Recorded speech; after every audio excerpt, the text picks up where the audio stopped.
Oi, pessoal, sejam bem-vindos a mais um vídeo dessa série onde a gente vai tratar sobre trechos da Bíblia. Lembrando que a gente não está aqui para condenar, para julgar, para falar mal sobre a Bíblia, apenas estamos trazendo a nossa visão, a visão espiritual sobre esse livro, que é um livro, sagrado e um livro que é o livro mais famoso do mundo. Então, estamos aqui com o nosso irmão Daniel. Obrigada, irmão, pela sua presença.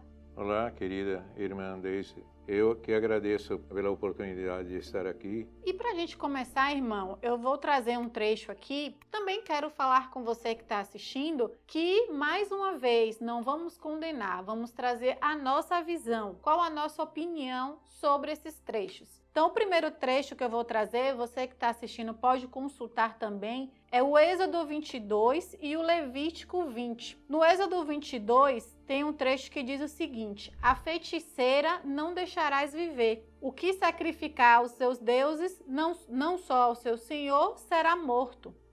No Levítico diz o seguinte: aqueles que recorrerem aos necromantes e aos adivinhos para se prostituírem com eles, irei me voltar contra esse homem e o exterminarei do meu povo.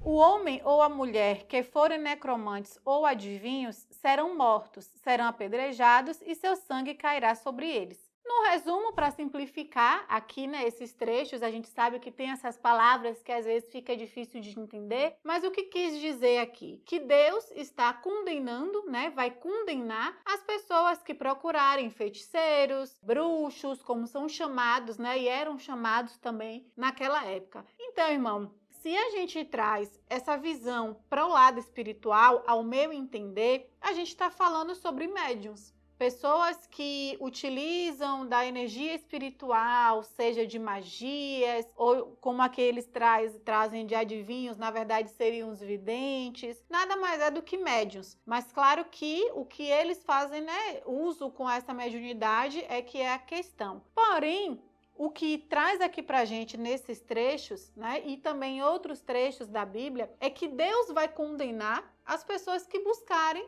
esses caminhos, Ou seja, buscar uma feiticeira, ou buscar alguém que faça alguma magia, ou buscar uma cartomante, por exemplo, que queira adivinhar o seu futuro. Trazendo um pouco da minha opinião, esses trechos meio que reforçam aquele Deus que a gente falou lá no primeiro vídeo, que é um Deus que pune, que é um Deus cruel, um Deus vingativo e que, ao meu ver, esse Deus não existe. O Deus que eu creio é um Deus de amor, é um Deus que permite que as pessoas tenham livre-arbítrio para viver a vida da forma que quiser, mas que obviamente vai responder pelos seus atos. Então, você poderia também trazer a sua visão sobre esses trechos, Se é realmente possível que Deus tenha essa ação de punir as pessoas desse jeito? E durante séculos, milênios, a sociedade humana que veio lá do lado mais primitivo foi buscando dentro das suas culturas cultuar um Deus, que são os deuses, chamados deuses. E aí ele vai fazer o quê? Quando vem esta ideia de um Deus só, começou como se o Deus fosse esse extremista que serve a ele ou não serve a ninguém.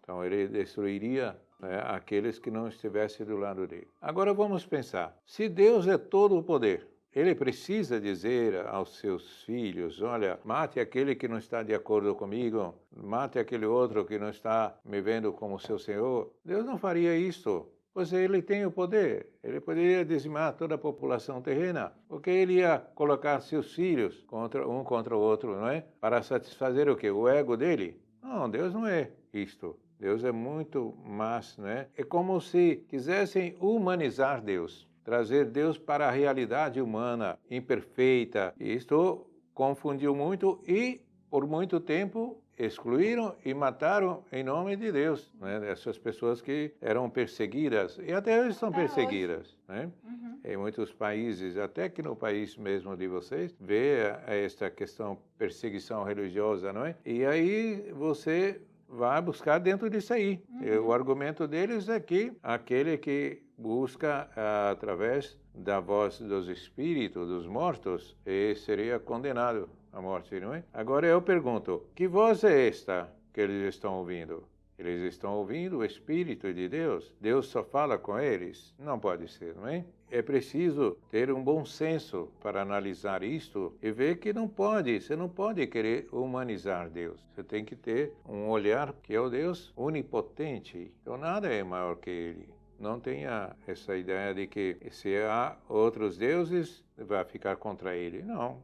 A liberdade para entender o seu caminho, a sua unidade universal e seguir galgando os seus degraus no processo de evolução, vivendo as experiências. Isso também, irmão, a gente poderia trazer aquela questão de que as religiões hoje, né, quem tem como base a Bíblia, né, a gente sabe que tem outras religiões, meio que utiliza disso para prender as pessoas, no meu ver. É como se aquilo ali somente é sua salvação, você não pode ir por outro caminho, porque se você for por outro caminho, você vai ser castigado, e isso acaba prendendo as pessoas. Muitas vezes também, como você falou, as pessoas utilizam disso para praticar o mal contra o outro e diz, não, mas lá está escrito isso, Deus quer sim que eu faça isso. E eu acho que o que você falou, a palavra bom senso, é exatamente o que, na minha opinião, define, né? Precisamos ter o bom senso de fazer a leitura, né? Independente da religião, se você vai fazer a leitura da Bíblia ou de qualquer outro livro, você analisar, poxa, será que Deus gostaria mesmo que eu ficasse contra o meu irmão simplesmente porque ele tem uma outra opinião do que a minha, porque ele quer seguir um outro caminho? E aí talvez as pessoas não iriam cegamente, né, seguindo isso. E eu percebo que mesmo com o avanço da sociedade, a gente vem vendo que alguns países, né, não é todo o mundo, mas vem trazendo um pouco de leis ali para deixar com que a pessoa fique mais livre nas suas escolhas, mas mesmo assim as religiões ainda estão no centro, dominando o povo. É porque em torno disso foi construído um grande império. As religiões construíram o império que é dominante. Fica difícil de viver sem esse domínio. Ele precisa ter muita convicção de sua fé, dos seus ideais. Não falamos em religião em um momento que Cristo, através, né, de sua manifestação, ele nunca mencionou uma religião.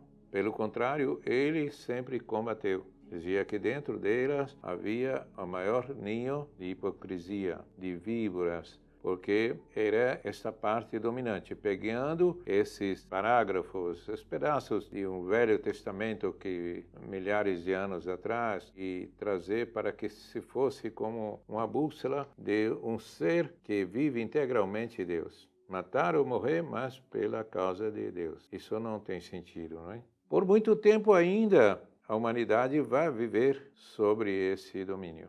Até que vai entendendo que religião não leva ao caminho se você não for na questão verticalização do seu ser.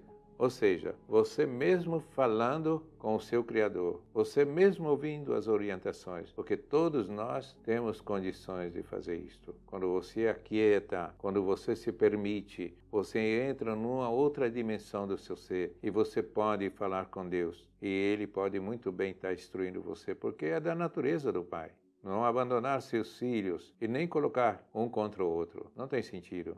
Irmão, e a gente sabe que hoje ainda se existe as guerras, né? Pessoas matando em nome de Deus. E existe também passagens, né? Um pouco parecida com essa que eu li antes. Não vou trazer aqui a leitura, mas quem quiser consultar, Deuteronômio 7, de 1 a 4. Ele vem trazendo ali isso que a gente está falando. Você não segue a mim, então você vai matar aquele povo que não segue a mim. Ele cita até como que fica a mente dessas pessoas quando elas desencarnam, se elas, enquanto encarnadas, se apossaram de um livro sagrado, acreditaram, se apegaram somente a essa parte, porque a gente sabe também que a Bíblia não é só isso, a gente vai trazer mais coisas aqui para vocês, mas se apegam a essa parte para justificar esses atos. Como que fica esse ser quando desencarna, por exemplo? Supondo que eu sou uma dessas pessoas, eu desencarno, me vejo ali num topô enorme por conta de tudo que eu vivi enquanto encarnada e argumento, poxa, mas Deus disse que eu podia fazer isso, tá lá escrito que eu poderia fazer isso. Como que fica esses seres? Todos aqueles que tanto escreveram, como aqueles que subentendem estas escrituras, né, e colocam da maneira que querem para favorecer isto ou aquilo, né, são comprometidos. Há uma responsabilidade em cima de todos nós. Então, se utilizamos destas orientações, supostas orientações aí, que são escritas pelos homens. Deus não pegou um lápis, uma caneta, uma pedra e foi lá e escreveu. Ele utilizou naquele momento e utiliza todos os momentos para dar a sua mensagem através de seus filhos, que somos nós. Então, se eu aproveito disso, cara, estou ouvindo aqui Deus falando comigo que para ser uma arma destruidora, como as guerras mesmo, não é? A maior parte são guerras derivadas dos processos religiosos, não é? Há um comprometimento desses espíritos. Quando desencarna, é um torpor muito grande. Até ele se encontrar, vai passar por sérias provações para uma depuração, porque ninguém escapa da justiça divina.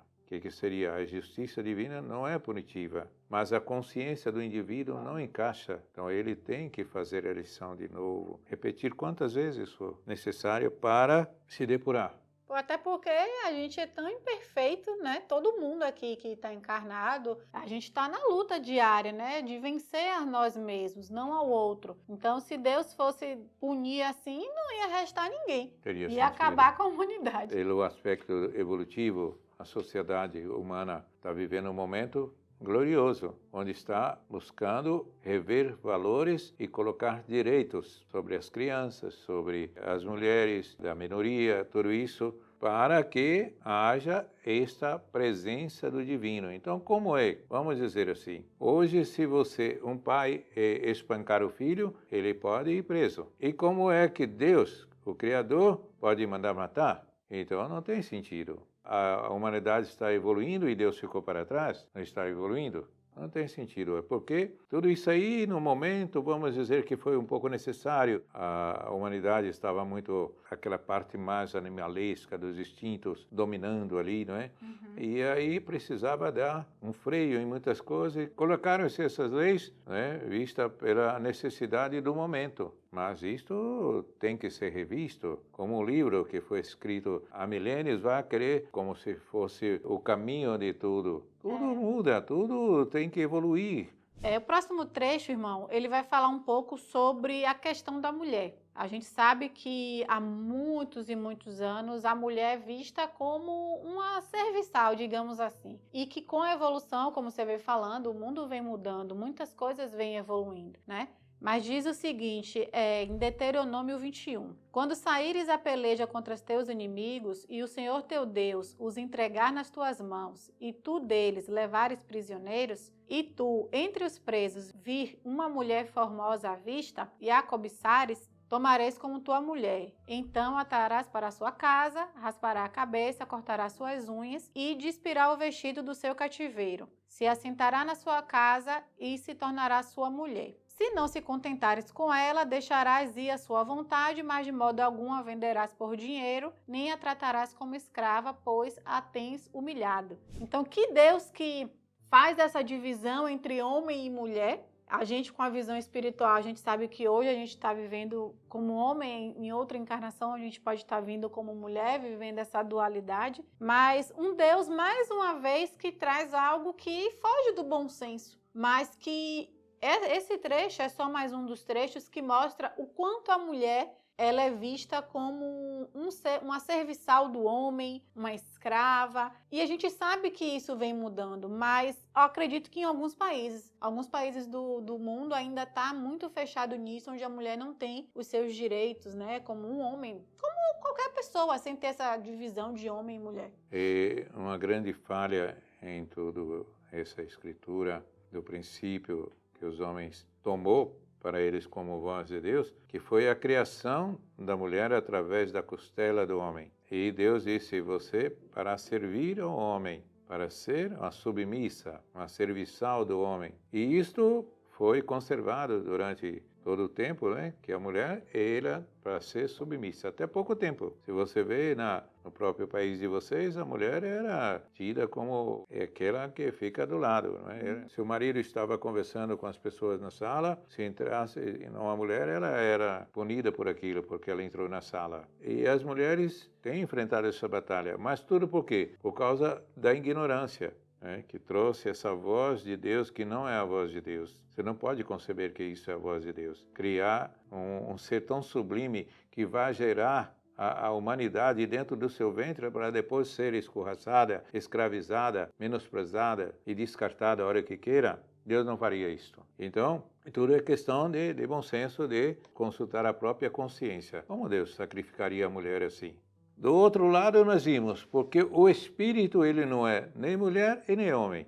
Ele assume a sua identidade para viver uma experiência carnal, como mulher ou homem, e esse tudo é temporário. E existe a necessidade também, a evolução, de nos cobrar a vivência na dualidade. Hoje homem, numa próxima, quem sabe, mulher. Hoje pai, quem sabe, numa próxima filho. Hoje branco, quem sabe, na próxima negro. Então, é isso que faz a vida ser bonita, né? Você ter a oportunidade de viver as experiências. Então, não tem nada a ver de falar que a mulher é propriedade do homem. E aí, agora é que nós falamos, o grito das mulheres, as leis estão mudando, né, a visão dos homens. E as religiões estão começando também a entender, embora ainda coloque a mulher no seu lugar. Não pode ser. A mulher, ela tem que andar ao lado do homem, ela precisa desenvolver o espírito quando habitando um corpo de mulher, ele não pode ser tolhido pelos regimes ditatórios que isto é aquilo. Não. Mas que ela tenha a oportunidade de viver ali sua experiência, seguir no seu processo de evolução com naturalidade. Depois venha como homem também viver isso. O espírito, como nós falamos, não tem sexo. Não é mulher, não é homem. Ele vai assumir a característica ali necessária para ele evoluir a experiência, que a gente depois vai falar nessa questão homossexual também. Não tem nada a ver com Deus. Deus criou seus filhos e deu a liberdade, não é, através do livre-arbítrio, para que todos nós fôssemos aprender e crescer através destas experiências que o mundo vai nos concedendo. Para finalizar, vou trazer o último trecho aqui, que diz o seguinte, Ezequiel 23. Porque assim diz o Senhor Deus, farei subir contra elas uma multidão, e as entregarei ao desterro e ao saque, e a multidão as apedrejará, e as golpeará com as suas espadas. Eles a seus filhos e suas filhas matarão e as suas casas queimarão a fogo. E aí vai continuando aqui falar que na verdade está falando, né, sobre as prostitutas. E aí quando eu vi esse trecho, eu só me lembrei da famosa passagem de Jesus com Maria Madalena. Esse trecho é do Antigo Testamento, a gente sabe e vamos trazer para vocês aqui que após a chegada de Jesus mudou também algumas coisas, foram acrescentadas algumas coisas não escritas por Jesus, mas por discípulos e outras pessoas. Antes tinha essa punição, né, de que as prostitutas deveriam morrer, deveriam ser queimadas, seus filhos e tudo mais. Mais uma vez o Deus que é cruel, que pune, que mata. E Jesus vem com aquela vivência, né? Eu acredito que existiu sim, né? Não sei se também pode ter sido algo inventado pelos homens, mas que é um símbolo de não julgue. Quem é você para julgar? Quem é você para apedrejar alguém? Então, acho que é uma passagem interessante para a gente avaliar que, mais uma vez, Deus nos dá o livre-arbítrio, cabe a nós as nossas escolhas e responder por nossas escolhas. E não a gente sair julgando e dizendo que a pessoa agir de tal forma errada e que por isso ela deve morrer, e porque Deus não a ama e porque ela não é filha de Deus. Imagina a história da humanidade se não fosse as prostitutas. Hoje mesmo, quantas pessoas, mulheres, crianças são estupradas? Isso já foi muito mais no passado, você nem imagina. Imagina se não houvesse as prostitutas trabalhando. E os homens faziam isso antigamente, inclusive os religiosos. Utilizavam daquelas que serviam ali como escravas. Não eram santos eles, não. E aí vem falar de prostitutas. Jesus veio e olha, bateu ali. Para aí. Quem não tiver pecado, que atire a primeira pedra. Não é? Todo mundo se escondeu e saiu. Por quê? Eles também se serviam delas, da própria Madalena. Não é? Então, é aquilo, hipocrisia. É isso que Jesus combateu. E por isso é que nós falamos, a vida se renasce em Cristo, porque Ele ensina a nos libertar, e principalmente desses conceitos que marcaram e ainda marca muito a sociedade humana. Então é isso. Eu espero que vocês comentem aqui, curtam o vídeo, contem pra gente o que vocês acharam. Se tiverem sugestões de trechos da Bíblia também que queira que a gente traga aqui para discussão, a gente fica muito feliz com a participação de vocês e encaminhe também o vídeo. Se tiver um amigo, um parente, alguém conhecido que pode se interessar por esse tema, estamos aqui abertos para ir discutindo, não só nós dois aqui, mas com vocês também que estão assistindo o vídeo. Muito obrigada, irmão, pela presença, por todos os esclarecimentos. Tenho certeza que ao longo dessa série de vídeos aí vai ter muita coisa para a gente aprender. Eu agradeço, então, a você e todos que nos prestigiaram com esse vídeo e reforçar o que nós queremos passar aqui. Nós não queremos condenar nem julgar, mas precisamos contestar. Se não houver essa fala para que o indivíduo possa repensar ali dentro dele, poxa, isso aí realmente, o que é isto que ele está falando? De repente, não é? Ele descobre que tem uma oportunidade de ele e Deus dialogando e ele descobrindo dentro dele as respostas. Então, é isso que eu desejo, que vocês todos possam pensar muito sobre o seu caminho, o seu caminhar. Se você está no corpo de mulher ou se você está no corpo de homem, você é um ser humano e sobre tudo isso você é um espírito imortal que apenas está vivendo uma experiência carnal. E assim Jesus nos convida para a renovação. Por isso que ele trouxe a boa nova, esquecimento das ofensas, aprender a respeitar, aprender a valorizar a vida. É isso que nós queremos para todos. Obrigado, fiquem em paz.